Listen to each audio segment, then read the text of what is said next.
Hello and welcome back to Phantasy Star 4.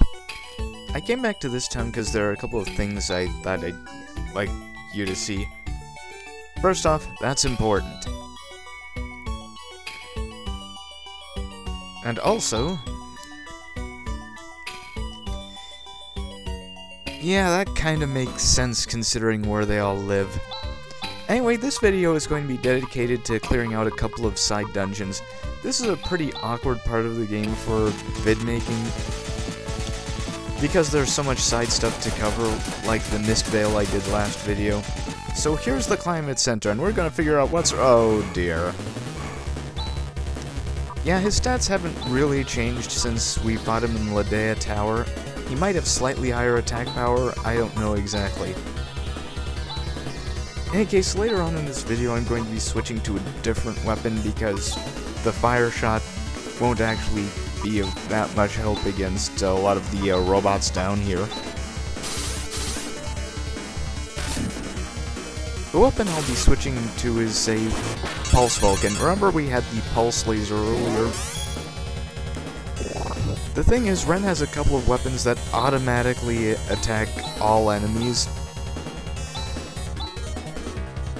I just tend not to use them that much because single shot power is just that much more important throughout most of the game.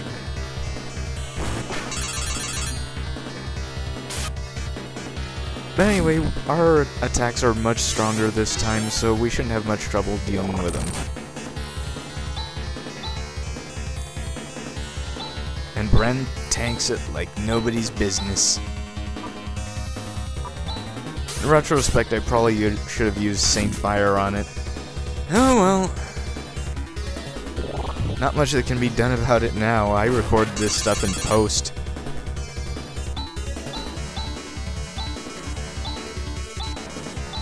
No, that's probably obvious considering I have to do all that editing to the videos first.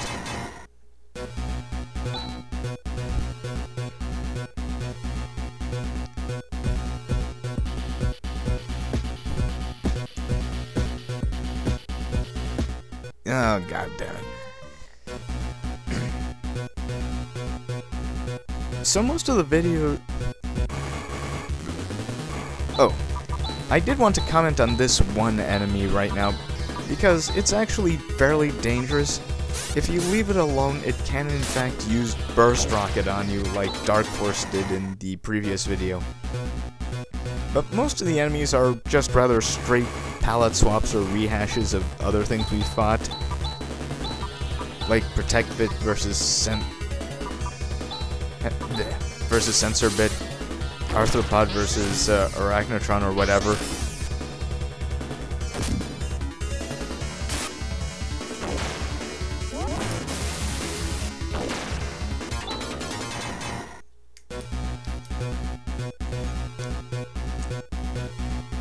And really, the rest of it is just grabbing treasures, fighting monsters, gaining experience. So this actually gave me enough time to talk about something. Those of you who are, reading this from the thread, reading a video, right? While watching this video from the thread, know that if you've been paying attention to my post history, I'm not especially enamored of the classic Final Fantasy games these days, and playing through the Phantasy Star games again has given me a greater appreciation and better way to articulate especially why. There are quite a few things that I do in fact like about the classic Final Fantasy games, which I guess are generally considered the 16-bit ones for the Super Nintendo minus Mystic Quest.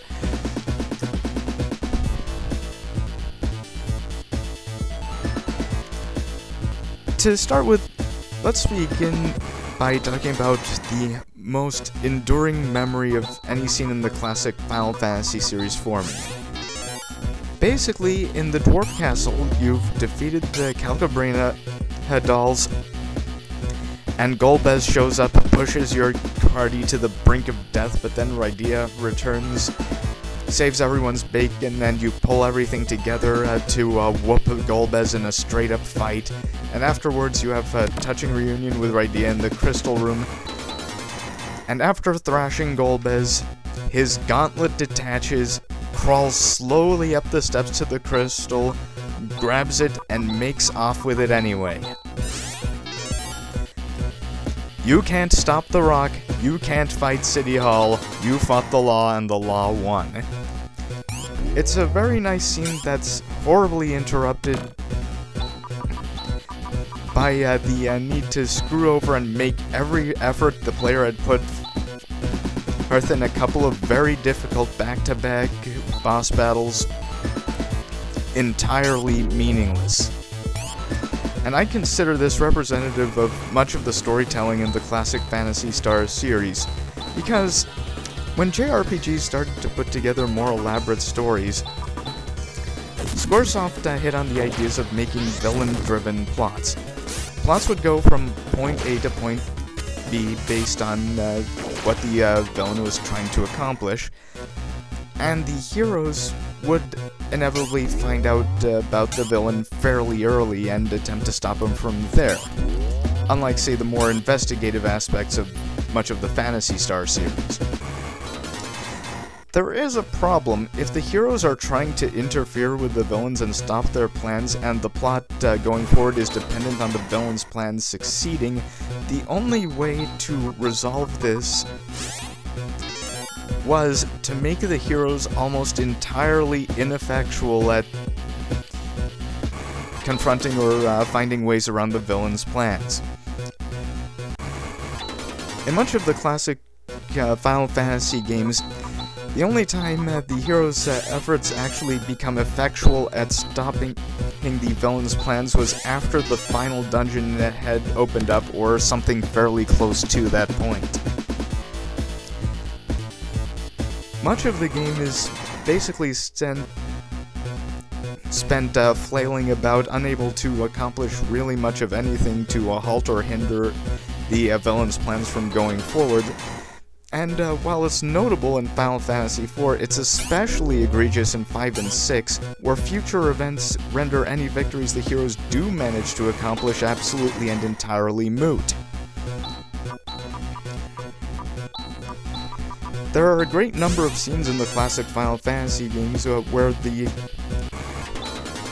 story would have turned out exactly the same if our heroes had stayed in bed, and some that may have actually turned out better if they had.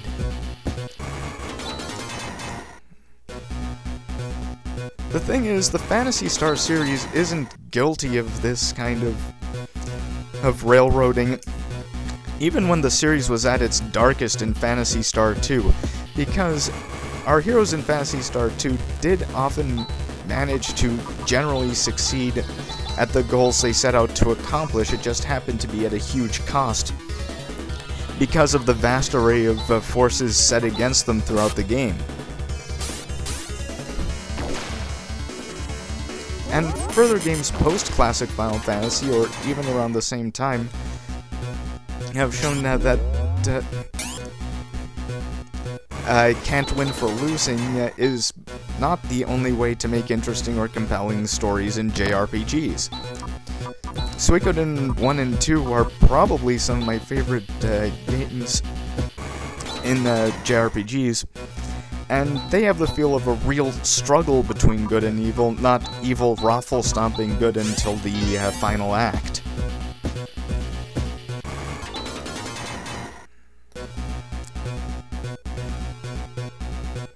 Anyway, we're facing the pseudo-boss of the climate system, and I switch back to Napalm Shot, and I don't... Oh yeah, now I remember why I left this in there. Rune actually got Tandle, which is a lightning skill, and lightning murders robots. I tried to use Circuit Breaker, but that will never succeed. So here's what lightning does to robots. Keep in mind that this works both ways. Ren is very weak to lightning, and any lightning attacks will hurt him greatly, far more than even any magic attacks will, because androids tend to have a low magic defense.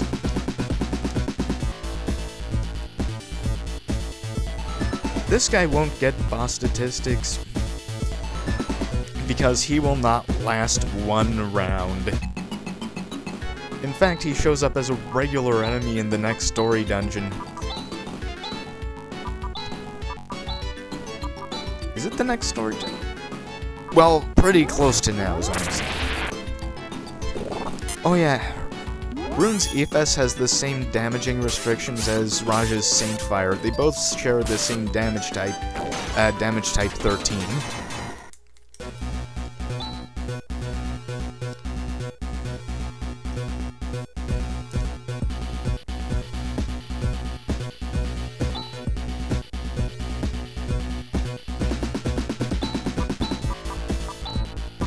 Come on, Chaz, you're not usually this dense. That's another thing I like about Chaz. He's not dense as a gold brick. He actually asks quite a few rather rattling common sense questions. Oh, by the way, I kinda explored ahead so I could buy all the best armor that I could while I could move around Desolus freely. I mean, Chaz basically asked what some of the longtime players of the series might have been thinking. Yeah, how would you know that was Dark Force Rune? And how would you have seen it considering the last time it showed up was about 1,000 years ago?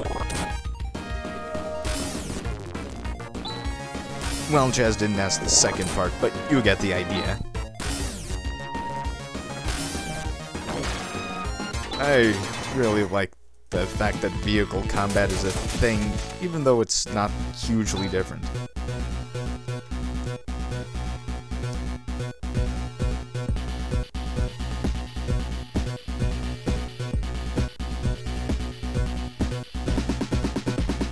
Safe my ass.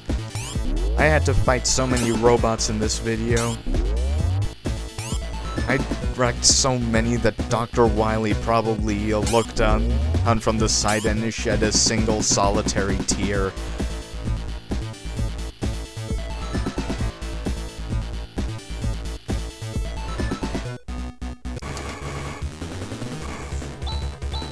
Okay, now this little mix of enemies is normally harmless in the other place, but here they start to do something special. I'll form the head. So life deleters are actually fairly strong, and I do everything I can to kill them as soon as they show up. They can paralyze party members and they hit pretty hard, and they actually have a fair share of hit points.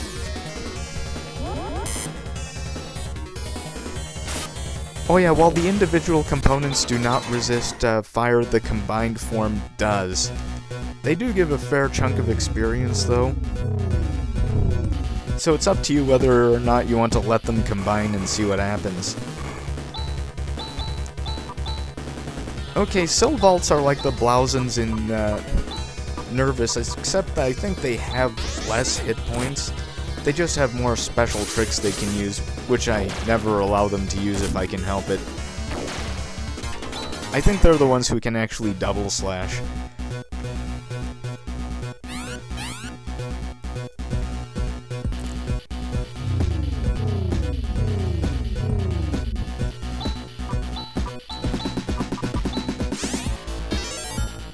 I am so glad I brought Raja for these dungeons.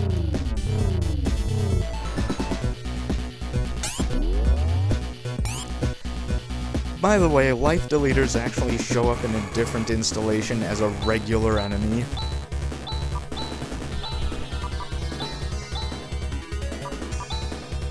They still give the same amount of experience, but having to fight 3 of them at once is a bit taxing on the old resources. So that's what lightning does to Ren.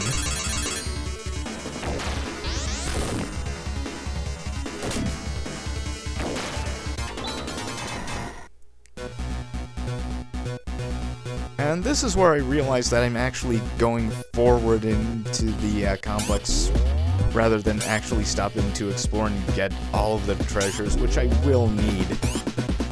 The next story dungeon is going to be extremely long. It's the longest dungeon in the game, and it's the only dungeon in Phantasy Star 4 that actually has more than one boss. You know, by having 2.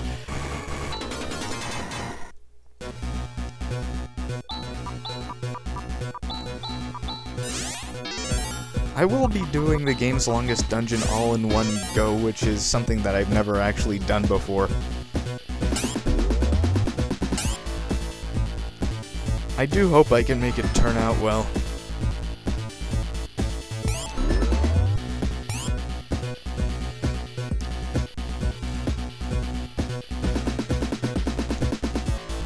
Ah, and this is why I backtracked. Ren's second weapon upgrade, the burst rockets.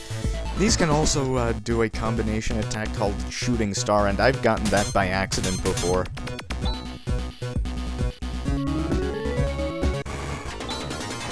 The thing about Ren's special attacks is, while that they're generally powerful, they tend not to have any truly special attack properties. Burst Rocket is basically a all-enemy fire attack. And Ren's other special weapons, like the Flare and so on, tend to do energy damage rather than anything truly special, like the techniques or skills that other characters have.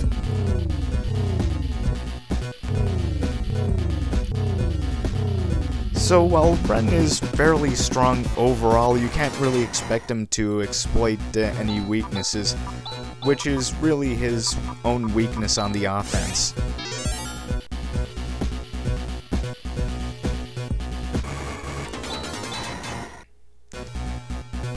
Oh, Nathu.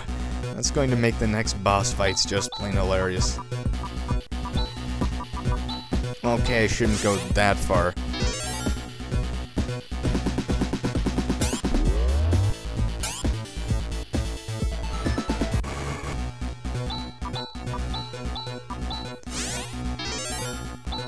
Okay, I'm coming to the end of the weapon plant. This is really just a treasure dungeon. Even the last optional thing had a little story on the side.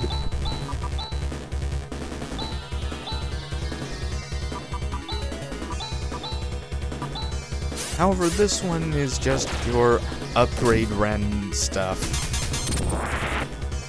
Now, why did I leave this fight in? Let's see.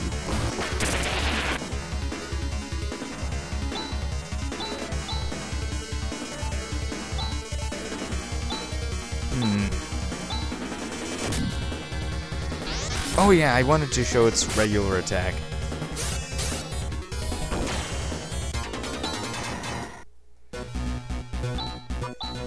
Yeah, if you're really looking to exploit experience, it's best to let any enemy that combines just do so whenever it wants.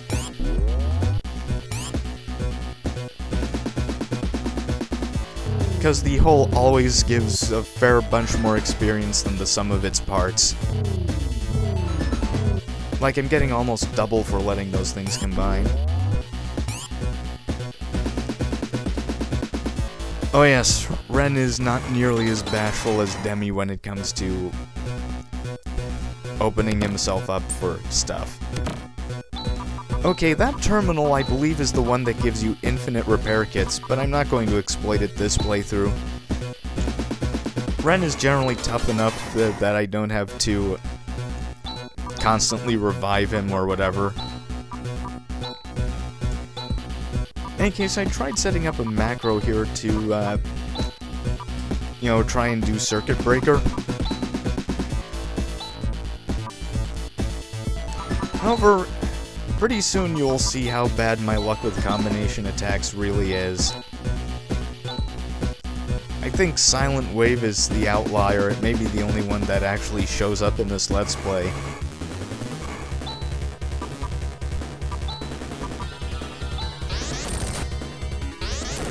Okay, so here we go. Hi, Jammer. They went in the right order, and the combination attack still didn't go off. I think I may have the what skills are used in Circuit Breaker wrong, but I'm fairly sure it's High Jammer and Tandle.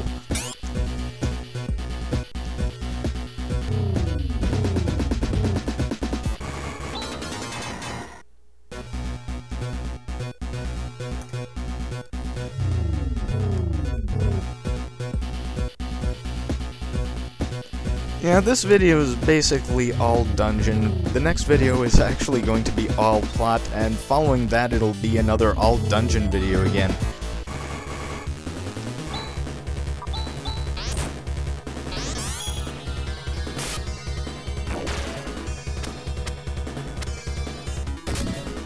Yeah, I left this one in because it was short and, you know, enemies sometimes use status ailments.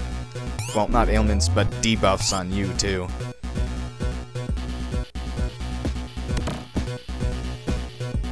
And that's a better gun for Ren.